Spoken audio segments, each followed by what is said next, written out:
Hello everyone, Dr. Gabe. This is episode 4 of I Am Impact. And hold the phone if anybody has children out there.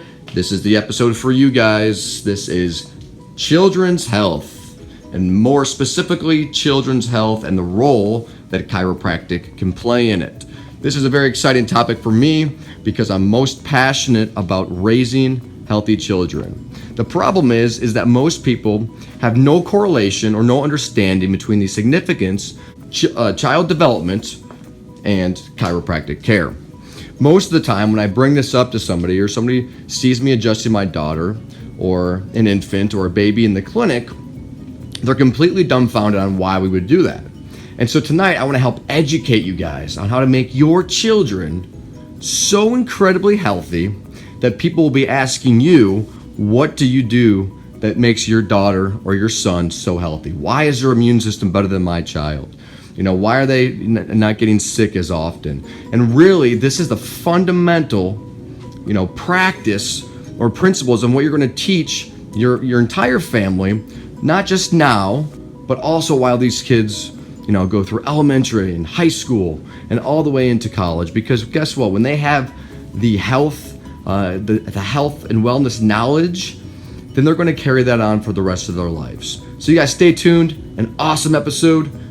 Thanks for liking. Thanks for sharing. Love you guys. Here it goes.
Guys, this is episode 4 of I'm Impact. I have some special guests with me.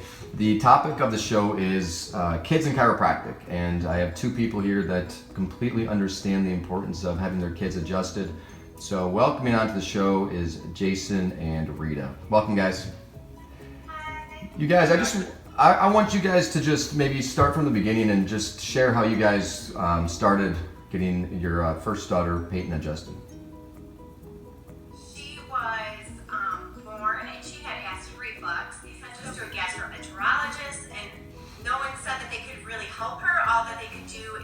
Medicine to try and mask it and alleviate some of the symptoms of her acid reflux. And as time went on, she was getting older and still miserable. So we decided to explore other options, which was chiropractic care. Cool. A lot of people, I think, when they think chiropractic and kids, I mean, you guys know, because you guys are the parents that tell all your friends to take their kids to the chiropractor. But I mean, we were just talking on the phone, Rita, too. Your little girl Ella woke up this morning asking to go to the chiropractor. So where do you think the disconnect is? Maybe why aren't more people? Because you guys know, you guys have kids, you guys are in sports, that you guys are around them all the time. So why do you think maybe some parents are reluctant to take their kids to the chiropractor? I think at first, it's not listed as the norm for your children. When your kids are sick, you're expected to take them to the doctor. So I think the chiropractic care is kind of outside the box. However, in our experience, it's been really the only thing that works for us. Yeah, Jason, that's a good point too. I think sometimes we're dictated and driven just by what our insurance is going to cover, whether or not it even works. And then tell us okay, so tell us the ages real quick. Peyton is how old and Ella is how old? Ella is 3 and Peyton is 9. Okay, and how old were they when they had their first adjustments, roughly? Peyton was 13 months and Ella was 4 days old. Isn't that cool? Now Ella is just this big girl. She brought in, she came in with Dad today, and we had to adjust her little stuffed animal dog. And so, just real quick, so you guys have this routine. When one of the kids gets sick, your first stop is actually the chiropractor, not the pediatrician. And you guys, I mean, Jason and I were talking in the clinic today, and Jason just said so many things that I was like, oh my gosh, more parents need to hear this. But, you know, we'll back step real quick here. When you take Ella, so what's your normal routine? You take Ella, she gets adjusted a couple times, and tell me how she responds. If she's not feeling well or coming down with fever, trying to fight off the flu, we always bring her into the chiropractor. She'll take an adjustment. Sometimes we'll bring her back for day 2, but after 2 adjustments, her body seems to fight it off herself, and she doesn't need any other care. So after a couple adjustments. Yeah, Ella's 3.5, and she's never had an antibiotic. That's I think if you were to poll 100 parents and ask with 3-year-olds, you probably find 90% of them have already been on an antibiotic. Yeah, and that's so powerful. That's what I wanted to bring up, because that's the episode tonight is, you know, try to keep our kids away from the drugs if it's not necessary, right? Because you guys know that you've seen the adjustments do the job instead of having to go right to an antibiotic, right? Correct. And it's broken her fevers, you know, everything. We've always brought her to you since day 1. Cool, man. Well, I appreciate you guys. Real quick, we got to give a plug for Peyton because she just accomplished some major goals. Tell us what Peyton just did. Peyton is in gymnastics, and she went to her state gymnastics meet in March, and she was the first place all-around champion. Man, Yep. she just killed it. Well, you guys, that's all I wanted. Thank you guys so much, and hopefully, you know, I know it's tough as parents sometimes when you guys are the ones like, you know, trying to get people. And you guys are always spreading the word, but it's really up to the parents to, you know, to make that final decision and try to get their kids checked out. So I'm just extremely grateful for you guys for all the loyalty and kindness that you showed me in chiropractic, and your kids are better off for it. And I know you guys know that, so I appreciate you guys, and I think I'll see Ella in the morning.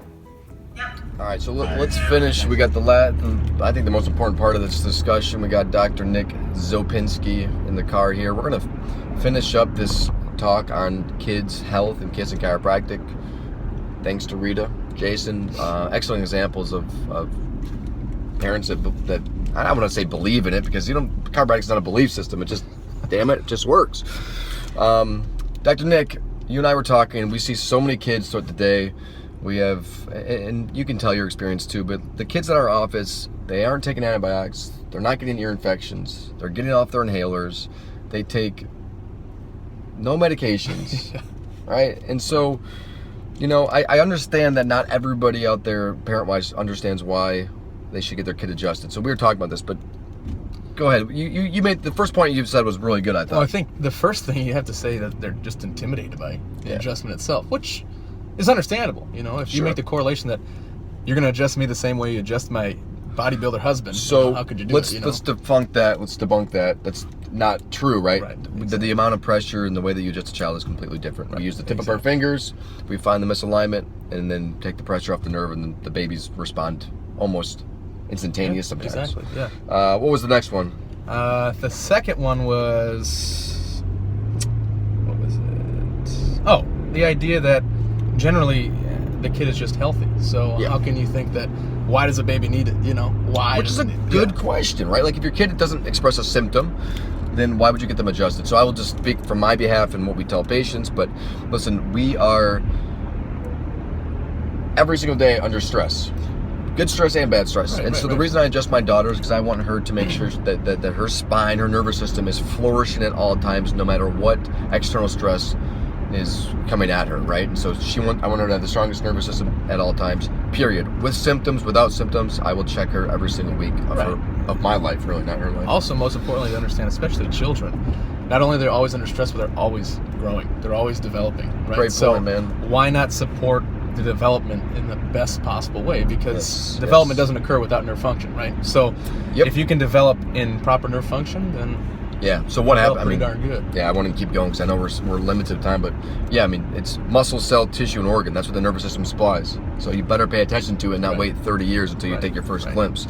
Exactly. The other one too, and this is just a very 30-second clip or 30-second segment, but you know, I think that a lot of times I'm not that I hear. In our clinic, we don't have a problem with this, but when I talk to other people in the field or parents, it's that their husband or the wife is not completely on board. And so what I would encourage all you to do is, go to and find a quality chiropractor and just go in there for a consultation so they can explain what chiropractic is. Because all these excuses, I don't want to say excuses, all these reasons really dial down to one thing, which is nobody has ever told these parents the true story of what chiropractic is and how chiropractic works. Right. It's been misconceived as pain management or wait till you get hurt, but we don't do that. We are a wellness clinic. We want to treat well people to keep them well. You get on top of it, right? Before it happens to become a major issue. Which is proactive and preventative health, Exactly. and not reactive or reaction health.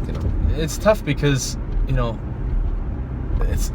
it's tough to understand. Who do you trust in a sense? You're going to get so many different information in the sense like that, so much different information. But Yes. if you find someone that you actually, on that topic though, like, we just said it, seeing is believing. If you come into our clinic and see all these kids that don't do what every other kid is doing at their school, they're all sick, missing school days because their immune systems are horrible. I mean, you got to find out for yourself. And then, real quick, let's talk about why we treat kids.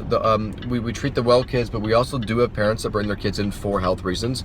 So, what would you say is maybe the top symptom that a newborn baby or young kid would have in our clinic? Yeah, it's a tough one. We see probably digestive issues. I agree. And I'm talking digestion either in the form of acid reflux or just reflux in general, or constipation, diarrhea. Yes. Now, what's terrible about those things is in a combination of both of them is that you're not absorbing what's good. You know what I'm saying? And all these nutrients that you're trying to provide, you think you're doing everything right for your child. Yes. And guess what? There. So real quick, let's just go through that. So yes, digestive problems, and so we see a lot of the constipation kids, and their only option before us was Miralax, which we know is poisonous, toxic, awful. Right. That's not a good So start. if your kids are on life, I'll that, tell you that find a much. different alternative. Maybe consult a different pediatrician. Yeah. I'm sure I'll take some heat for that, but I believe it. Antibiotics, man. We just talked about this. So you told me that antibiotics. Well, you said 266 million were prescribed last year, and Right. out of that many, only like 50% were properly prescribed. 50% were properly, and that was from the CDC. Right. Yeah. That's not It's not a chiropractic thing. No, I don't think so.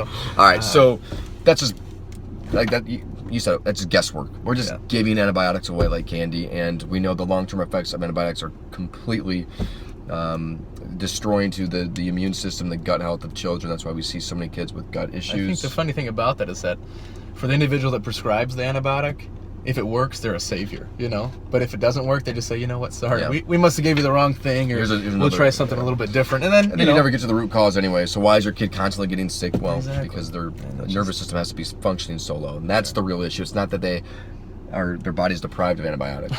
Right. So, you said reflux, colic. Colic's a huge one. Torticollis, sleeping issues, like. All these things is a nervous system that is sporadic, or it's sympathetic, it's overhyper or overactive, and through like very precise, gentle adjustments, kids respond, right? And their bodies are at ease, Right. and mom and dad are happy because now the kid is sleeping and they're happy, Right, which yeah. is probably the most important thing. But when you're a parent, your kid's not sleeping because they're throwing up and spitting up, or they're not pooping, and or whatever the case is, like it has an emotional effect on them as well, and so it's a win-win. Cool. La la la la la.